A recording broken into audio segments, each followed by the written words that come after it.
Okay, the last video I'm going to make. So this is Quadralectics function. So to include and enhance all beings at all levels, all systems in all places. Really, the focus here is to get as much on board as possible. How can we include the old system, the good parts in it? How can we include the notions of zeitgeist? How can we remedy things that people like Alex Jones focus on? How can we get permacultural ideas activated? How can we get Charles Eisenstein's gift culture working? How can we make a system of visionaries work in such a convoluted system that we have in place presently? So the idea is we're trying to take as much into account, make a master system that can coordinate, hold everything that we want to input into it, and have this feedback mechanism that allows itself to enhance itself. And so that's what we're working on here, hopefully. And I hope, I need people, if they're interested in it, if and only if they're interested in it, to give feedback and to get involved in shifting and make it artistic. This is fun. We get to co-create the future. This is something we get to do, and it's a marvelous process of invention and innovation. So I take this as much of what I've done is from others, and that is the best form of flattery is to repeat the ideas of others that you respect. And so I respect many people, and I'm honoring them in my own way that I can, but I've adapted it to try to include more and more. That's really my focus here, is how can this picture be so big and include so much to make everything better for all beings. That's again the intent, the function of this overarching system. So to do that, we're looking at a fractal pattern that's cycling, that's always repeating in a certain way, and I'm arguing that that's a foundation of the universe. That there is this kind of fractal pattern that is novel, that is, creating something from it and expanding on it. This is a question of the it and being accurate about reality and mapping it correctly. Is this correct? Is this perspective that I'm taking quite good? Is it resonating with the others? So I'm making a validity claim, I guess it would be called, on reality when I say that. And so, if you don't agree, then I understand, and in that place we're at odds. But I'd like your feedback too, and then I would learn something if you don't agree. That's the important part of feedback. Where am I making mistakes? Because I can make mistakes, and you can make mistakes, and that's just the nature of it, right? But I'm arguing that this is a fractal pattern that's repeating in bigger and bigger ways, and then there's subfractals that they go off, and then they go off, and then off and off and off. In this sense, you can do that infinitely. But the move is to have our judicial fractal working in a way that is focused on judicial issues, but is in recognition or interdisciplinary connectivity with the executive, legislative, and commons. So it's open source, as it were, in that sense. But the primary focus is on judicial issues, on I issues in a certain way. So primary focus is something that I've been kind of playing around with a fair bit. I'm arguing that even though all perspectives These are the quadrants, as Ken Wilber talks about, the idea that there's an I, we, it, and its. Platonic 3 plus a separation of it and its. That these are always arising within all beings at all moments. And I didn't want to, like, I've talked about these as though they're always there. Reptiles are always enacting a space of we, it, and its. It's just that their primary focus is almost exclusively relegated or designated to the I space. Of course, they're still interacting. They're just not, the focus of their being, their essence, their gesture in a certain way is of I space stuff.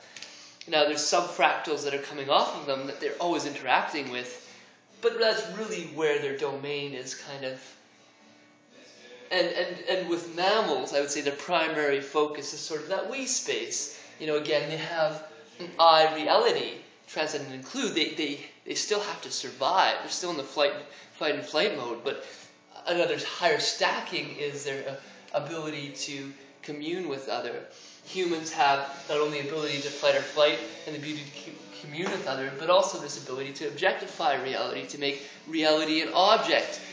And the process of development is making the subject of one stage the object, the subject of the next stage. So we have that ability to actually stack culture itself. And this is where things like Terence McKenna gets really interesting, in that there seems to be even this pattern in nature that shows that there's a regularity or a fractal reoccurrence of novelty.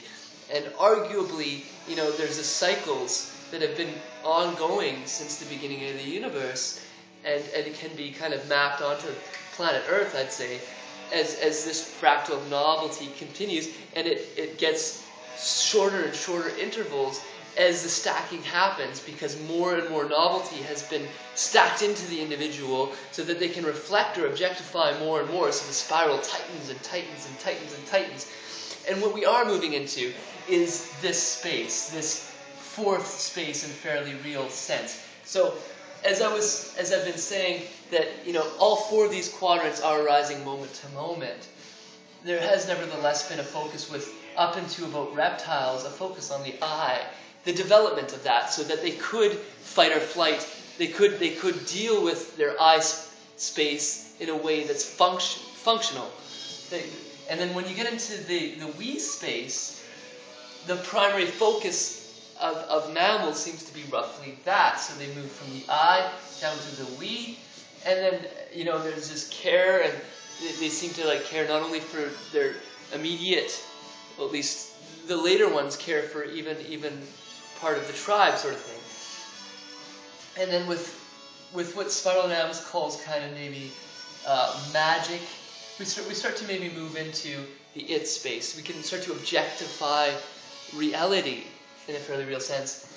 I can cut this up more and more in a head, but humans are sort of, you know, primary focus is in this it objectification. That's why we create technologies. That's why we create culture.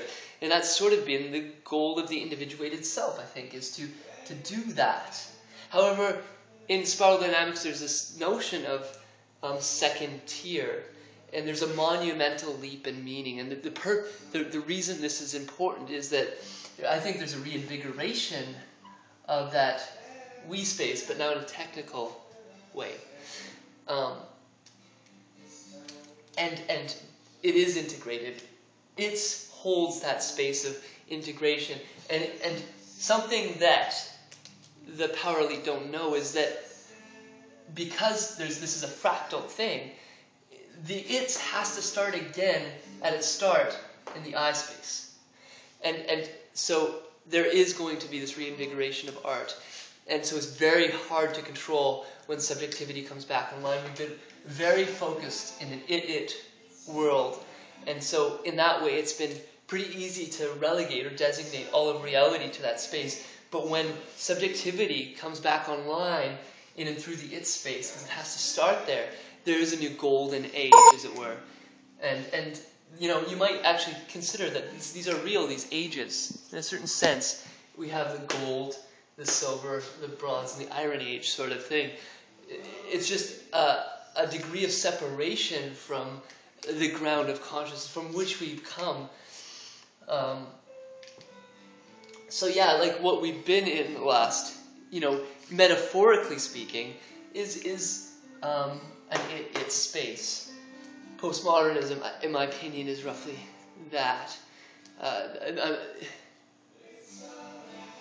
Where these scurrying objects are all dissociated from themselves in a relativistic way, as the postmoderns seem to sort of hold, is flat. It's a flatland objectification of this it space that we are moving into. It needs to happen. It needs to clear the way for this. But when it happens in a full-bodied way, then we start to really integrate the I.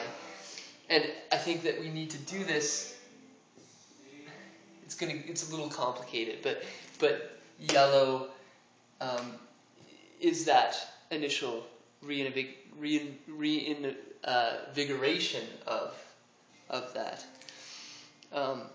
So the function here is to look at how can we include all those mythologies of the past, all of the science of the past, all of the history, and as much as we can. I'm not saying I'm doing a great job, but I'm trying my best to do that, as I think is a primary function to move forward in a healthy way. We need to include the past. We need to find ways to get as much together in as simple a way as we can, and fit it and weave it in this beautiful tapestry. And we are entering, I think, a new space of intermind. The it space is where this was an individuated mind, the its is an inter mind in a certain way.